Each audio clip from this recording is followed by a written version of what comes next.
আমি যে গল্পটা পড়ব তার নাম অদৃশ্য বন্ধন, লেখক বসন্ত ভট্টাচার্য। যদি আমার পাঠ আপনাদের ভালো লেগে থাকে তাহলে চ্যানেলটা সাবস্ক্রাইব করতে ভুলবেন না, আর একটা লাইক করে দেবেন। তাহলে চলুন শুরু করা যাক। সন্দীপ যে এভাবে আত্মহত্যা করবে এটা কেউ ভাবতেও পারেনি। ভাবনার কারণও তেমন কিছু নেই। আসছে মাসের 12 তারিখে ওর বিয়ে ঠিক হয়ে আছে লেক গার্ডেন্সের সমীরণবাবুর একমাত্র মেয়ে আশালতার সঙ্গে। বিয়ের কার্ডও ছাপা আর কিছু বিলিও হয়ে গেছে। সেই কার্ড বিলির সূত্র ধরে পাশের ফ্ল্যাটের জগদীশবাবুরা বললেন, না বাবু, এ এক তাজ্জব ব্যাপারই। ছেলেটা আত্মহত্যা করতে যাবে কোন দুঃখে। ইঞ্জিনিয়ার ছেলের সন্দীপ, সাজানো গোছানো সুন্দর ফ্ল্যাট নিউ আলিপুরে।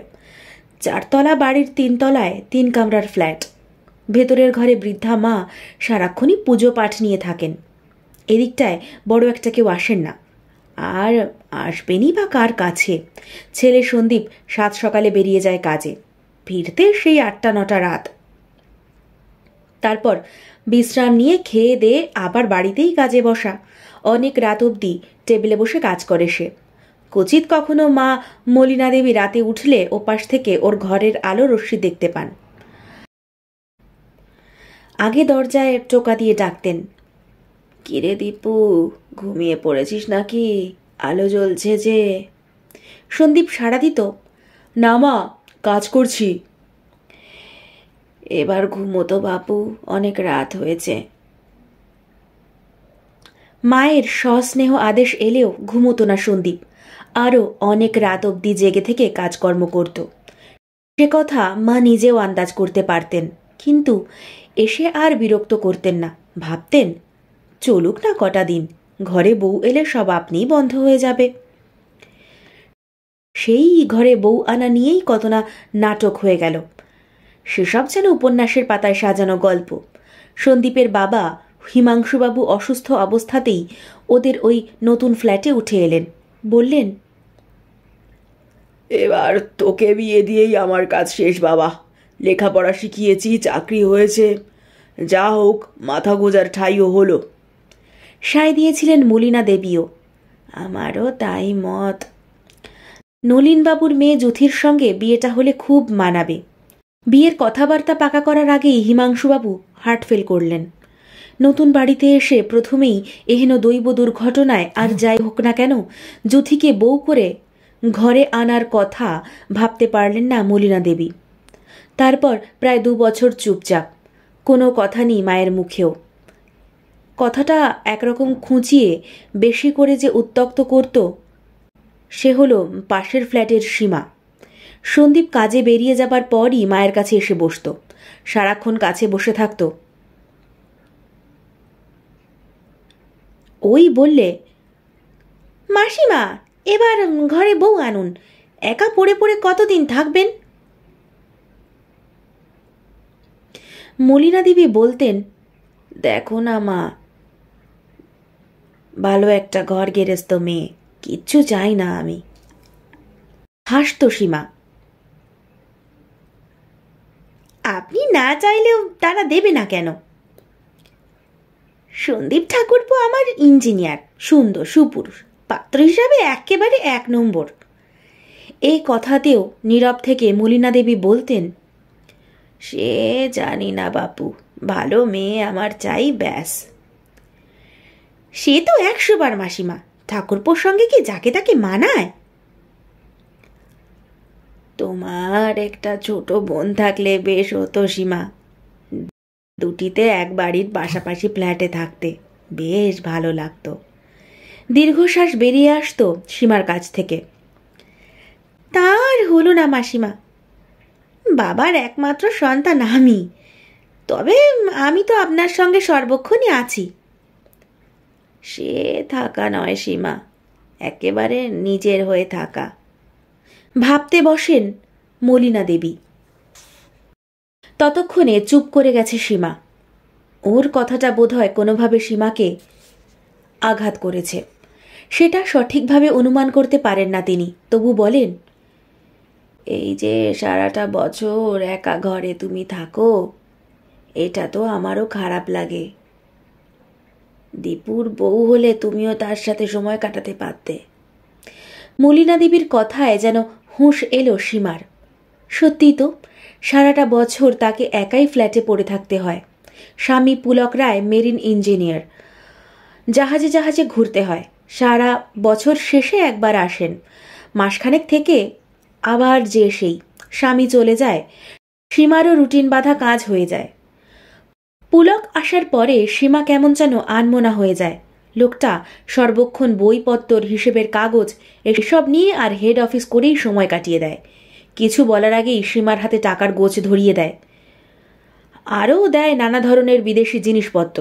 ভাবটা যেন তোমার কথা সবসময় মনে রেখেই তো এত কিছু আনছি সীমা।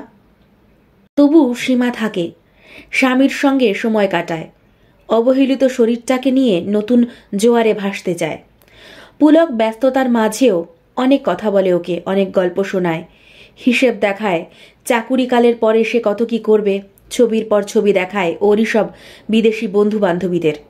চিঠিও লেখে অনেকগুলো, আবার সময় হতেই চলে যায় সমুদ্রের বুকে ভাসতে।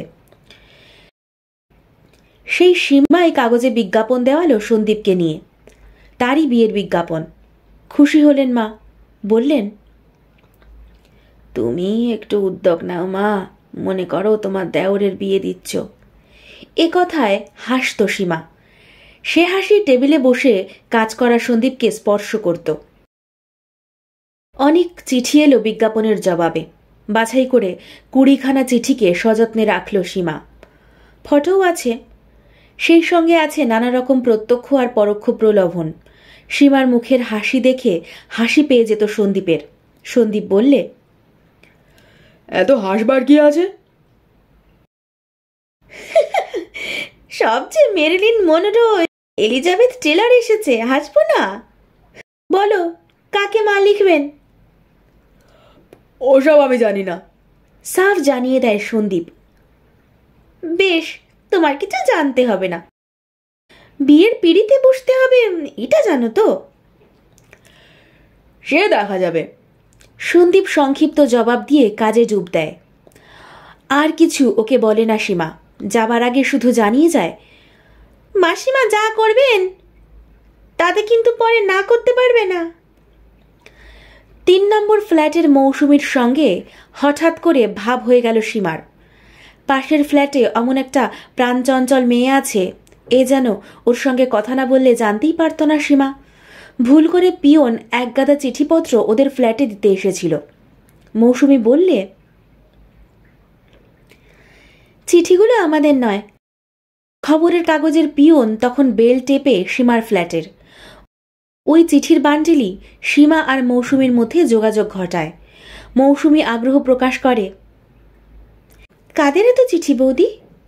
হাসে সীমা, বলে, ভেতরে এসো না, দেখাবো সব। মৌসুমী আসে। সেই প্রথম সীমার ফ্ল্যাটে অন্য ফ্ল্যাটের কেউ এলো। ওকে ঘরে বসিয়ে চিঠির বান্ডিল গুছিয়ে মৌসুমীকে বলল, বিয়ের চিঠি সব। বিয়ের এত চিঠি? অবাক হয়ে যায় কিশোরী মৌসুমী। কার বিয়ের চিঠি বৌদি? কথার জবাব দেয় না সীমা, বলে, খুললো না চিঠিগুলো, দেখো না কত সব মজার ব্যাপার আছে। আগ্রহ নিয়ে চিঠির পর চিঠি খুলতে থাকে সে। এক একখানা ফটো দেখে আর চাপল্য প্রকাশ করে। কি সুন্দর দেখতে দেখো। ওর হাত থেকে ফটোটা নিয়ে সীমাও দেখে, একবার দুবার করে বেশ কয়েকবার, ঘুরিয়ে ফিরিয়ে নানাভাবে। দেখার যেন আর শেষ নেই তার। দুপুরে সন্দীপের মায়ের কাছে সীমার সঙ্গে মৌসুমীও আসে। মাকে সব পড়ে শোনায় সীমা, মৌসুমীও। তারপর জবাব দেবার পালা আসে। মায়ের মত নিয়ে জবাব লিখতে বসে মৌসুমী। মলিনা দেবীর জবানিতে অনেকগুলো জবাব লেখা হয়। মজা লাগে মৌসুমীর। বলে, মাসিমা আমি কিন্তু দেখতে যাব। তোমরা তো যাবেই মা, আমার আর কে আছে। তবু যাবার সময় মৌসুমীর সঙ্গে মা আর সন্দীপই যায়। সীমার বলে দেওয়া কথায় কথা বলে মৌসুমী। দু এক কথা সন্দীপও বলে। আগ্রহ বাড়েও পক্ষের। একের পর এক পাত্রীপক্ষের লোক আসতে থাকে মলিনা দেবীর কাছে। সীমার সঙ্গে বসে কথা বলেন মলিনা দেবী। মৌসুমীর ভূমিকাটিও বেশ বড়সড় হয়ে ওঠে, যেন পাত্রের ছোট বোন সে। নতুন কাজে অসীম আগ্রহ আসে মৌসুমীর। দেখতে দেখতে ঠিক হয়ে যায় সন্দীপের বিয়ে। বেহালার ধনী পরিবারের কন্যা মল্লিকার সঙ্গে। হাঁপ ছেড়ে বাঁচে সীমা। এতদিনে একটা হিল্লে করা গেল। সন্দীপ বললে, তাই? ওর চোখের দিকে তাকিয়ে হাসল সীমা। নয়তো কি, অনেকদিন বিয়ে বাড়ির আনন্দ করি না। অথচ সে আনন্দ করা হয়ে উঠল না আর সীমার। বিয়ের দিনক্ষণ ঠিক হবার পরেও বেশ কটা দিন চলে গেছে। তারপরেই হঠাৎ যেন বজ্রপাত। মেয়ের ব্যাপার হলে তার মানে একরকম হতো, কিন্তু এ যে ছেলের ব্যাপার, তাই অবাক হওয়াটাও স্বাভাবিক। যে মানুষ নিজের মেয়ের সঙ্গে সন্দীপের সম্বন্ধ করার জন্য দিনের পর দিন এসেছেন, মায়ের সঙ্গে আন্তরিকতায় আবদ্ধ হয়েছেন, সেই মল্লিকার বাবা মুখবন্ধ খামে স্পষ্ট ভাষায় জানিয়ে দিয়েছেন অনিবার্য কারণে তাদের পক্ষে এ সম্বন্ধ করা সম্ভব হচ্ছে না ইত্যাদি। মলিনা দেবীর সঙ্গে সঙ্গে আঘাতটা পেয়েছে সীমাও। মৌসুমীর কাছে দুঃখ করেছে সে অনেক। কি আর বলবো বলো, আমাদের আনন্দ করা আমাদের ভাগ্যেই নেই। তাই বলে বসে থাকলে হবে কেন? আরও তো ছবি আছে, তার ভিতর থেকে একটা পছন্দ করো। হলেও তাই। যাদবপুরের রিটায়ার্ড জজ অরবিন্দবাবুর মেয়ে অনুরাধার সঙ্গে বিয়ের দিন ঠিক হলো শ্রাবণের মাঝামাঝি। গরজটা অরবিন্দবাবুরই বেশি, কেননা মেয়েকে বিয়ে দিয়ে তিনি সোজা চলে যাবেন বড় মেয়ের কাছে, আমেরিকাতে। ফ্ল্যাট বেচে দেবেন, ওখানেই বাকি জীবনটা কাটাবেন। ভাববার কিছু নেই, মেয়ে জামাইকে যা দেবেন তা মোটেও কম নয়। সন্দীপরাও রাজি হয়ে গেল বিয়েতে। সন্দীপের বাড়িতে এবার বিয়ের দ্বিগুণ উৎসাহ। আনন্দটা মৌসুমীরই সব থেকে বেশি। রাত দিন ওদের ঘরেই থাকছে মেয়েটা। মলিনা দেবীর কথায় বেনারসিও কিনে আনলো তারা। শাড়ির রং পছন্দ করল সীমা নিজেই। মেয়েকে দেবার হারও গড়ানো হলো পছন্দসই। সবেতেই খুশি মলিনা দেবী। বললেন, তোমরাই তো সব করবে। কার্ড ছাপানোর বয়ানও লেখা হলো। যত্ন করে মৌসুমী লিখল সব। কার্ডের ওপর একবার চোখ বুলিয়ে মুখ টিপে হাসল সন্দীপ। কেমন যেন নিজেকে বোকা বোকা মনে হলো তার। মৌসুমী বলল, লেখাটা ঠিক আছে দীপুদা? সংক্ষিপ্ত জবাব দেয় সন্দীপ। ওদের কথার মাঝে দরজায় বেল বেজে ওঠে। মৌসুমী এসে দরজা খুলতেই ডাক পিয়ন এগিয়ে দেয় রেজিস্ট্রি চিঠিটা। মলিনা দেবীর নামের চিঠি। খামটা উল্টে পাল্টে দেখতে থাকে সন্দীপ। ডাক পিয়ন তাড়া লাগায়। আগে সইটা করে দিন স্যার। চমক ভাঙে যেন সন্দীপের। দ্রুত মায়ের কাছে চলে যায় সই করাবার জন্য। পরক্ষণই ফিরে এসে পিয়নকে বিদায় করে চিঠি খুলে পড়তে থাকে। জজ সাহেবের চিঠি, নিজের হাতে লেখা। সামান্য গোটা কয়েক লাইন, কিন্তু সন্দীপের পক্ষে তাই যথেষ্ট। ভাঁজ করে সীমার হাতে ফেরত দিয়ে চেয়ারে বসে থাকে সন্দীপ। ওর চোখ মুখ দেখে চিন্তিত হয়ে পড়ে মৌসুমীও। বলে, কি হলো বৌদি? এ কথার উত্তর জোগাল না সীমার মুখেও। সোজা চিঠিটাকে ওর সামনে করতে পারল মৌসুমী। ব্যাপারটা নিশ্চয়ই খুব গুরুতর কিছু। পরক্ষণেই চিঠিটাতে চোখ বুলিয়ে যেন পাথর হয়ে গেল সব। এবারকার আঘাতটাও সব থেকে বেশি যার লাগলো সে হলো সীমা। কেননা চিঠিপত্র লেখা, কাগজের বিজ্ঞাপন সব কিছুতেই তার আগ্রহ ছিল বেশি। 3-4 দিন সে আর এ মুখ হলো না।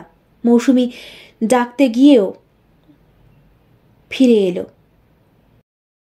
না, বৌদির শরীর খারাপ, আসবেন না। বিয়ে যখন হলো না, জন্মদিন হতে আপত্তি হলো না কারোর। মলিনা দেবী প্রতি বছরই এ দিনটাতে কয়েকজনকে নেমন্তন্ন করেন।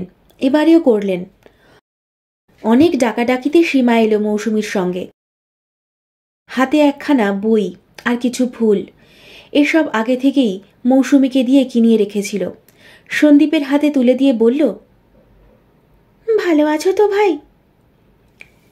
এক ঘর লোকের সামনে সামান্য হেসে সন্দীপ জবাব দিল, হ্যাঁ। আপনার শরীর কেমন? এই চলছে, খুব একটা ভালো না। খাওয়া দাওয়া কিছু তেমন একটা করল না সীমা। একটু বাদেই নিজের ঘরে গিয়ে কাজের মেয়েটাকে ডেকে বলল, তুই খেয়ে দিয়ে শুয়ে পড়ো মা। দুবার এমনি ঘটনা ঘটায় মলিনা দেবীর চিন্তাও কম হল না। এবার উনি নিজেই উদ্যোগী হয়ে ঘটক ডাকলেন। গোপনে চলতে লাগলো সব দেখাশোনা। এমনকি সীমা অথবা মৌসুমীও কিছু জানতে পারলে না। এ ধরনের অপমান তার পক্ষে সহ্য করা আর চলে না। আত্মীয় স্বজনেরা 5 কথা বলতে শুরু করেছেন এরই মাঝে। দুপুরে অতি সন্তর্পণে ঘটকের সঙ্গে মেয়ে দেখার পর্ব শেষ করলেন তিনি। সন্দীপ ফিরলে চুপি চুপি মনের কথাটা জানালেন। সব কিছু শুনে প্রথমটায় তো সে অবাক। এত দূর এগিয়েছ তুমি? হয়তো কি, এই অপমান কারো পক্ষে সহ্য করা যায়? যায় না। তোর বিয়ে এবার আমি দেবই দেব। তাই বলে চোরের মতো গোপনে? না, সময় সবাইকে জানাবো। এই জানানোটা একেবারে কার্ড ছাপিয়েই ঘটল। এমনকি সীমা মৌসুমীরাও জানল কার্ড দেখেই। আর মাত্র 18 দিন বাকি। কার্ড দেখে সে কি হাসি সীমার। আজব খেলা দেখিয়েছ এবার। ভাগ্যিস আমরা জানি না, হয়তো তাহলে আমরাই ভাঙচিটা লাগাতুম। ওর হাসির সঙ্গে মৌসুমীও যোগ দেয়। সত্যি দীপুদা, আপনি আমাদেরও জানালেন না। লজ্জায় যেন পড়ে যায় সন্দীপ। বোঝাতে চেষ্টা করে কখনোই তা নয়, এই ব্যাপারে যা কিছু করেছে মা করেছে। আমি সত্যিই কিছু জানি না। কে কার কথা শোনে? ওদের মুখে যে কথা সে কথাই। তার মানে আমরা তোমার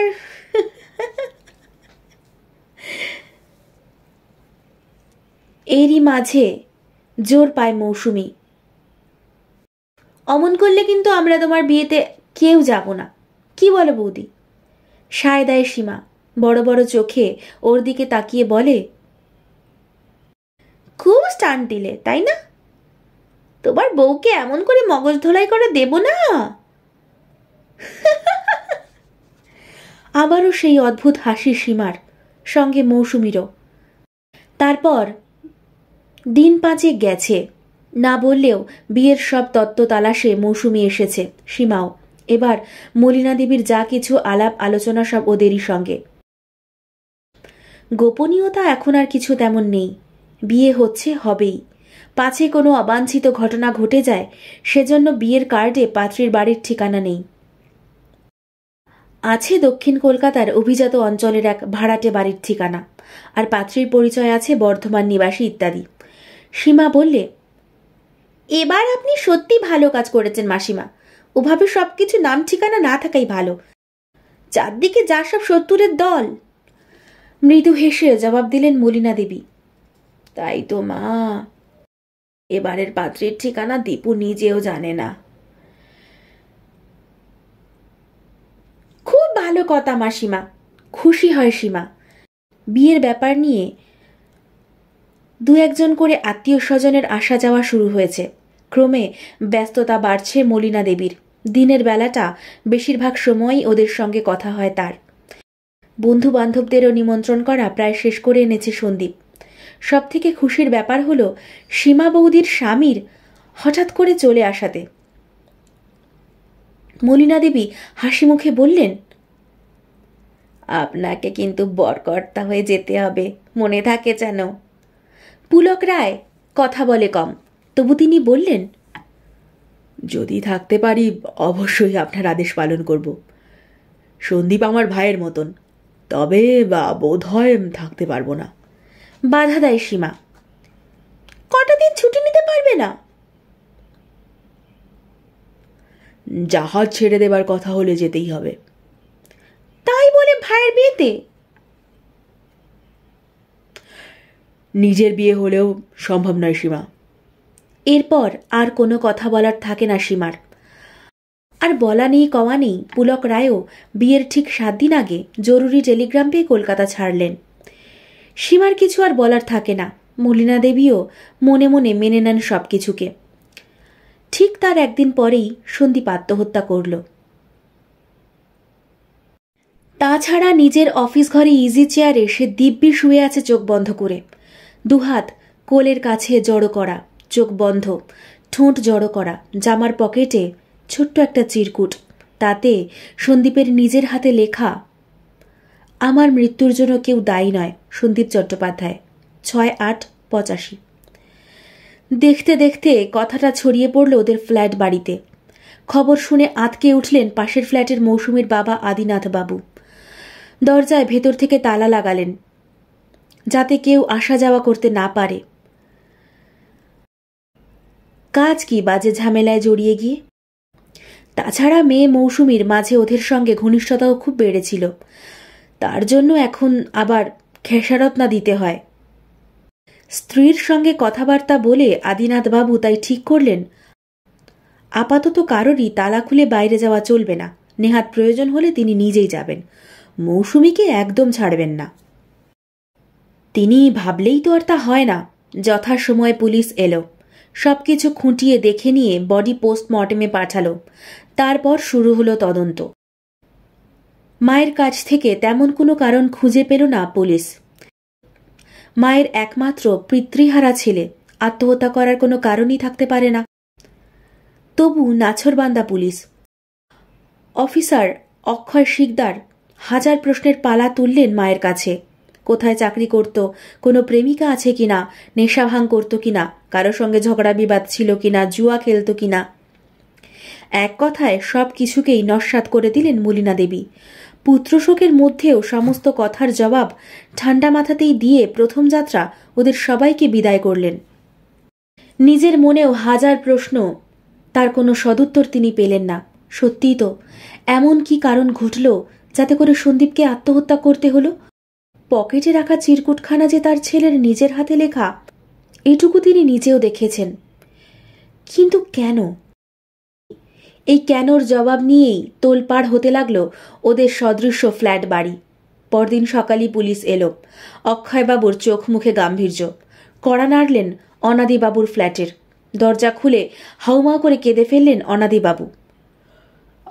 আমরা কিছু জানি না স্যার, মৌসুমী কোনো কথা জানে না, ওকে কিছু। বাধা দিয়ে অক্ষয়বাবু বললেন, ছি ছি, অমন করছেন কেন? সন্দীপবাবু তো খুন হননি যে এত ভয় পাচ্ছেন। বসুন তো ঠিক হয়ে, কথার জবাব দিন। বলুন। ভয়ে ভয়ে চেয়ারে বসলেন আদিনাথবাবু। প্রশ্নের পালা চলতে থাকে অক্ষয়বাবুর। একসময় মৌসুমীর পড়ার টেবিলের কাছে গিয়ে ওর বই খাতা নাড়তে চাড়তে শুরু করেন।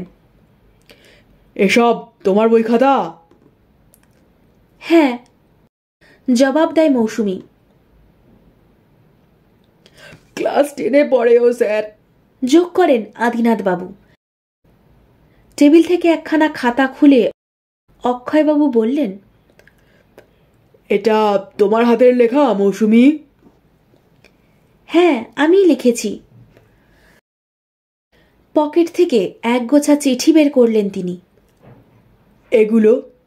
এগুলোও নিশ্চয়ই তোমার হাতের লেখা? ঝুঁকে পড়ে চিঠিগুলো দেখতে লাগলো সে। পাশ থেকে আদিনাথবাবুও চোখ ফেললেন। মৌসুমীরই হাতের লেখা। সেই সব সম্বন্ধ প্রস্তাবের চিঠি। মৌসুমী বললে, হ্যাঁ, আমি ওগুলো সব লিখেছিলাম, কিন্তু ওগুলো তো ডাকে পাঠানো হয়েছিল। হাসলেন অক্ষয়বাবু। বাতিল করা সম্বন্ধের চিঠিগুলো ওদের কাছ থেকেই নিয়ে এসেছি তদন্তের জন্য। তাহলে এই চিঠিগুলো তোমারই লেখা? হ্যাঁ, আবারও ঘাড় নাড়ল মৌসুমী। এসব চিঠির ভাষা কে বলে দিত তোমায়? প্রশ্ন করেন অক্ষয়বাবু। সীমা বৌদি। আর কিছু জানতে চান না তিনি। ভালো করে ঘরটাকে দেখে নিয়ে বললেন, কিছু মনে করবেন না অনাদিবাবু, বিরক্ত করলাম, চলি, নমস্কার। এরপরও 2 দিন কেটে গেল। আর কোনো পুলিশ তদন্তে কেউ এলো না। আত্মীয় স্বজনেরা ধীরে ধীরে একে একে আসতে আরম্ভ করেছে। মলিনা দেবীর স্বাস্থ্যও ভেঙে পড়েছে। 2 দিন আসতে পারেননি সীমাও। শোক তারও কম নয়। কাজের মেয়েটাকে দিয়ে তাকে ডেকে পাঠালেন মলিনা দেবী। মাসিমা, শান্ত গলায় ডাকল সীমা। একেবারেই ভুলে গেলে নাকি মাসিমাকে? অনুযোগ করলেন মলিনা দেবী। না না, আপনাদের জামাইও ফিরে এসেছে যে। কবে জানতে চান তিনি। এই তো 3 দিন হলো। চলে গিয়েছিল শুনেছিলাম। হ্যাঁ, আবার ফিরে এসেছে। ওদের জাহাজ ছাড়তে নাকি দেরি হবে আরো। কি সব কাজ আছে বলে কলকাতায়, তাই ফিরে এসেছেন। ও, সবটা বুঝতে পারেন মলিনা দেবী। পুলকবাবু বাড়িতে এসে হঠাৎ এই দুঃসংবাদে খুবই মর্মাহত হলেন। অনেক কথা বললেন। সব কথা সীমা চুপ করে শুনে গেল, জবাব দিল না কিচ্ছুর। ওদের কথার মাঝেই দরজায় কলিং বেল বেজে উঠল। পুলকবাবু এগিয়ে আসতেই অক্ষয়বাবু ঘরের ভেতর এসে পড়লেন।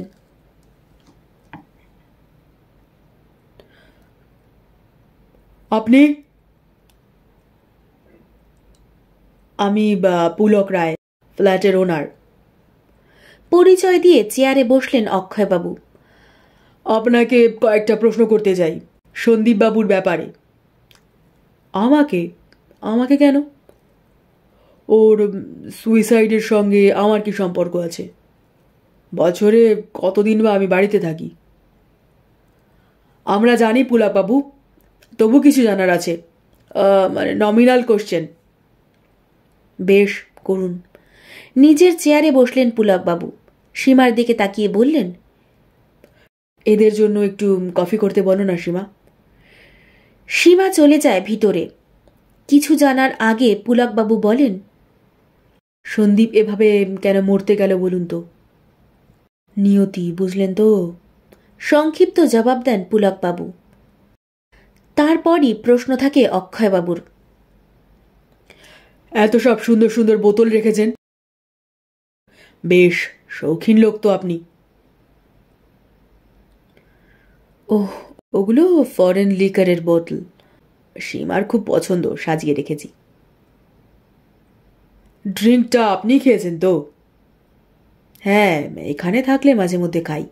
ওটা হ্যাবিটও বলতে পারেন। হ্যাবিট? অথচ মাঝে মধ্যে কেন? না মানে ক্লাবে বন্ধুদের, এখানে ওখানে খাওয়া হয়ে গেলে বাড়িতে আর খাই না। তাই বলুন। হেসে ওঠেন অক্ষয়বাবু। বুক সেলফের কাছে এগিয়ে আসেন তিনি। নানা ধরনের বাংলা ইংরেজি বইতে ঠাসা সেলফ। 2-1খানা বই নিয়ে নাড়াচাড়া করতে লাগেন। বলেন, এসব বই কি পড়েন আপনি? না, মিসেস খুব বই পড়েন, ওরই সব কালেকশন। I C. এই বইখানা আমি অনেক দিন ধরে খুঁজছি। ডোন্ট মাইন্ড, 2-1 দিনেই ফেরত দিয়ে দেব। একটু পড়তে নিচ্ছি, কেমন? সেলফ থেকে 1খানা বই তুলে নেন অক্ষয়বাবু। ততক্ষণে কফি এসে গেছে। গরম কফিতে চুমুক দিয়ে অক্ষয়বাবু বলেন, আপনার হাতের কফি তো বেশ সুস্বাদু মিসেস রায়। উত্তরে মিষ্টি হাসে সীমা। ছবি তোলা আপনার মস্ত হবি, তাই না? প্রশ্ন করেন অক্ষয়বাবু। কি করে জানলেন? পাল্টা প্রশ্ন তোলে সীমা। ওই যে মিস্টার রায়ের ছবি দেওয়ালে দেখছি, ওটা নিশ্চয়ই আপনার তোলা। হেসে ফেলে সীমা। ঠিকই বলেছেন, ওটা আমি তুলেছি।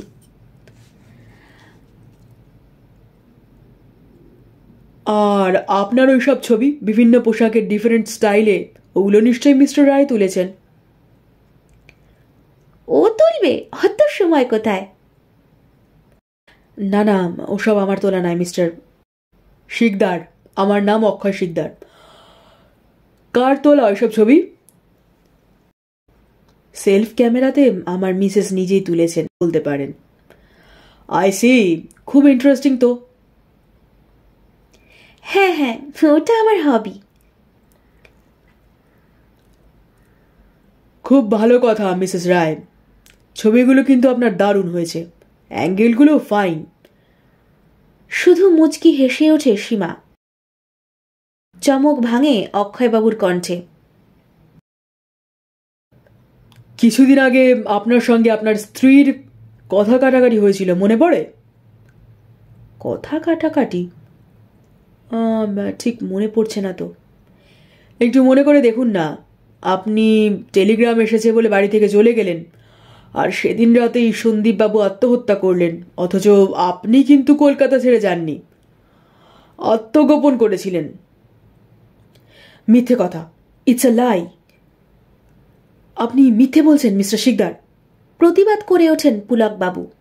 অক্ষয়বাবুর তাতে কোনো ভ্রুক্ষেপ নেই, বলেন, মাথা গরম করবেন না মিস্টার রায়, সত্যি করে বলুন তো, কেন আপনাদের দাম্পত্য কলহ হয়েছিল?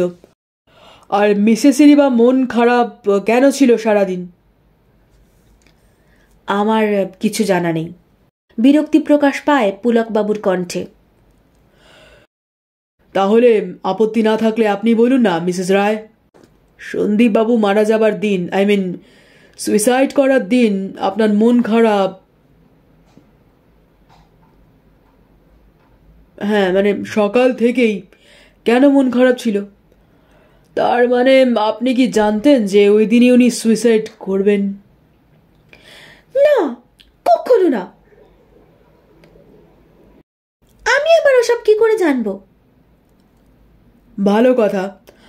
আপনার সঙ্গে সন্দীপবাবুর সেদিন শেষ দেখা কখন হয়? সকালে, এই 8-9 হবে। সন্ধেতে বা রাতে আর দেখা হয়নি? না, রাতে আমি কোনোদিনই বেরোই না। ক্ষুব্ধ কণ্ঠে জবাব দেয় সীমা। কি শুরু করেছেন? মিস্টার রায়কে আপনি অনেক কথা বলেছেন, এবার আমাকেও? হ্যাঁ, আপনাকেও। একটা সত্য উদ্ঘাটনের জন্য দরকার বলেই এসব করতে বাধ্য হচ্ছি Mrs Roy. Don't mind Mr Roy, আপনি যদি দয়া করে একটু পাশের ঘরে যান, জাস্ট ফর 5 মিনিটস। ওকে। পুলকবাবু পাশের ঘরে চলে গেলেন। 2-1 পা ঘুরে নিয়ে অক্ষয়বাবু বললেন, চুপ করে রইলেন কেন? বলুন সত্যি কথাটা। সকাল থেকে সেদিন আপনার মন খারাপ ছিল কেন? কে বলেছে ওসব কথা? তাহলে এই চিরকুটটা লিখেছিলেন কেন? পরক্ষণেই সেলফ থেকে তুলে নেওয়া বইখানার ভিতর থেকে ছোট্ট একটা চিরকুট বের করলেন অক্ষয়বাবু। গোটা গোটা অক্ষরে লেখা, আমার মৃত্যুর জন্যে কেউ দায়ী নয়, ইতি সীমা রায়, 6-8-85। চোখ বুলিয়ে দেখতে চেষ্টা করে সীমা। অক্ষয়বাবু বলেন, নিশ্চয়ই এটা আপনার হাতের লেখা। হ্যাঁ। ঘাড় নাড়ায় সীমা। আর এগুলো? খামে ভরা 2খানা চিঠিও বের করেন অক্ষয়বাবু। বেশ বড় চিঠি। বলেন, দেখুন তো হাতের লেখাটা আপনার কিনা। চিঠি 2খানার দিকে তাকিয়ে পাথর হয়ে যায় সীমা। সেই চিঠি, যাতে সন্দীপের ঠিক হওয়া বিয়ের সম্বন্ধ ভেঙে গিয়েছিল কোনো এক অজ্ঞাত কারণে। ওকে চুপ করে থাকতে দেখে অক্ষয়বাবু বলেন, আরও কিছু দেখতে চান নাকি? বেশ, তাহলে দেখুন। হাতের ব্যাগ থেকে 2খানা ফটো বের করেন। সীমার হাতে দিয়ে বললেন, ছবিতে সন্দীপবাবুর সঙ্গে আলিঙ্গনবদ্ধ মেয়েটি নিশ্চয়ই আপনার অচেনা নয় মিসেস রয়। দেখুন তো চিনতে পারেন কিনা। না, চিনি না, এসব আপনাদের নোংরামো।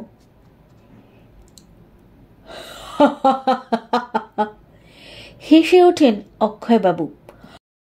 ওভাবে শাক দিয়ে মাছ চাপা দেওয়া যায় না মিসেস রায়। ছবির ওই মহিলাটি স্বয়ং আপনি। সন্দীপবাবুকে সামনে রেখে নিজে ক্যামেরার দিকে পিছন ফিরে আপনার ক্যামেরাতে ছবি তুলেছেন, শুধু ওকে ঠকাবার জন্য। ওর অজান্তে, ওই সেলফ শাটার ক্যামেরায়। কে বললে ওটা? আমি? আপনার কানের দুল আর ওই চুল চিনিয়ে দেবে আপনার ছবি। দুলটাও পাল্টাতে পারেননি, আর উইকটাও পরে নেওয়ার চেষ্টা করেননি। করতে পারলে আপনার মিশন সাকসেসফুল হতো। বাজে কথা, আমি এসব কিচ্ছু শুনবো না। আমরা যে শোনাবো মিসেস রায়। আবারও শুরু করেন অক্ষয়বাবু। এভাবে সন্দীপবাবুর বিয়ে ভাঙতেন কেন? তাকে হারাবার ভয়ে? তার মানে? চাপা কণ্ঠে জানতে চায় সীমা। হ্যাঁ, মনের আবেগে ওর লাস্ট জন্মদিনে এই বইটাই তো প্রেজেন্ট করেছিলেন, দেখুন তো। লেখাগুলোও তো আপনারই। আবার ব্যাগ থেকে একখানা বই মেলে ধরেন অক্ষয়বাবু। লেখা আছে, দীপাকে দীপশিখা। চুপ করে থাকে সীমা, যেন তাড়া খাওয়া চারপাশ থেকে ধেয়ে আসা পলায়মান এক হিংস্র জন্তু সে। এবার তাকে আত্মসমর্পণ করতেই হবে। বলে, ও বইখানা আপনারা কোথায় পেলেন?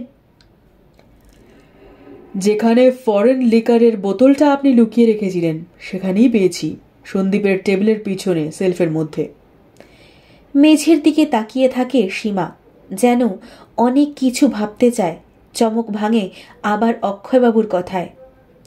এই লাস্ট বিয়ের কার্ডটা তো আপনি কিছুতেই সহ্য করতে পারছিলেন না, তাই না? এর আগে দুবার ঠিক করা বিয়ে ভেঙেছেন ওই আপনাদের আলিঙ্গনবদ্ধ ছবি পাঠিয়ে, অথচ এবার পাত্রের ঠিকানাটা কিছুতেই জোগাড় করতে পারছিলেন না। আর কি করেই বা পারবেন? সন্দীপবাবু নিজেও তো জানতেন না সেটা।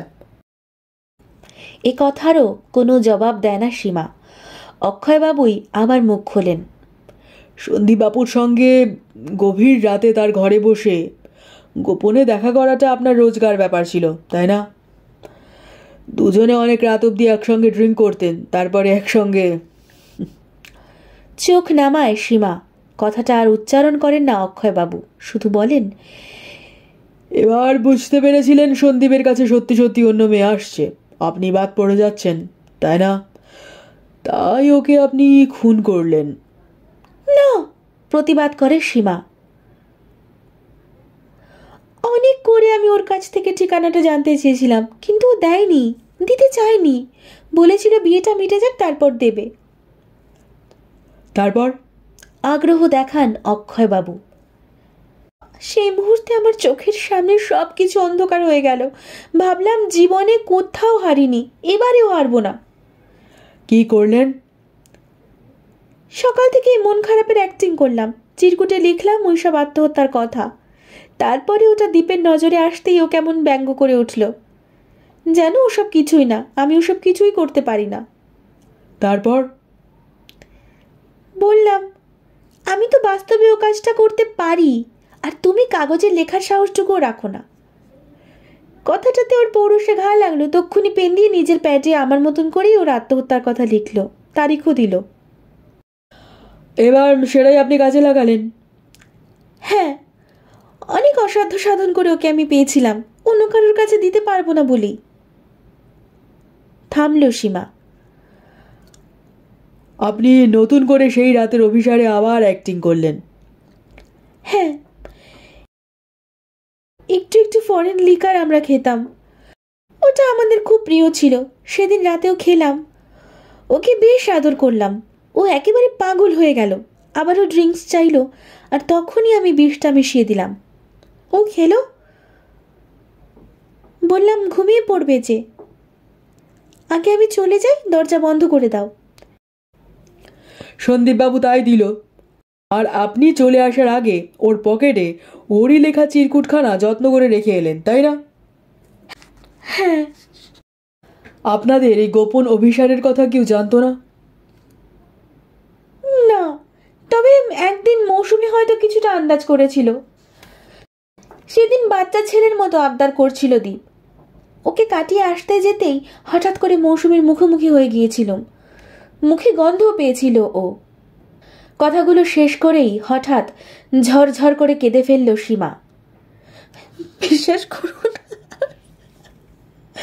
ওকে আমি অন্যের হাতে ছেড়ে দিতে পারতাম না। ও যে শুধু আমারই থাকবে কথা দিয়েছিল, ও শুধু আমার থাকবে কথা দিয়েছিল। আপনার স্বামী আছে তবুও? না, নেই, প্রতিবাদ করে ওঠে সীমা। ও থাকাকে থাকা বলে না। 1.5 বছর বাদে বাদে একদিন করে কদিনের জন্য এসে রেস্ট নেয়। আমার কোনো খবর রাখে নাকি ও? আবারও কান্না এলো সীমার। আঁচল মুখে চাপা দিয়ে ও কাঁদতে লাগলো। অক্ষয়বাবু উঠলেন। উজ্জ্বল হয়ে উঠেছে তার চোখ মুখ। মনে পড়ল সেই বিখ্যাত উক্তি, a woman can not live without a man. তার তদন্তের সবটাই পুরোপুরি মিলে গেছে। টেলিফোনটার কাছে এগিয়ে এসে ডায়াল করলেন, একটা উত্তরও পেলেন। সোফায় এসে একটা সিগারেট ধরালেন। বইপত্রগুলো সঙ্গীকে সব গুছিয়ে নেবার জন্য নির্দেশ দিলেন। হঠাৎই তার আর একটা কথা মনে পড়ে গেল। জিওগ্রাফি ভালো হলে হিস্ট্রি নাকি খারাপ হতেই হবে। সীমার কথায় সেটা আবারও যেন প্রমাণিত হলো। সুন্দরী সীমা ওই প্রবাদেরই শিকার হলো আবার। সীমা এবার ডুকরে ডুকরে কাঁদছে। হয়তো পুলকবাবুর আড়ালে কাঁদলেই ওর পক্ষে ভালো হয়।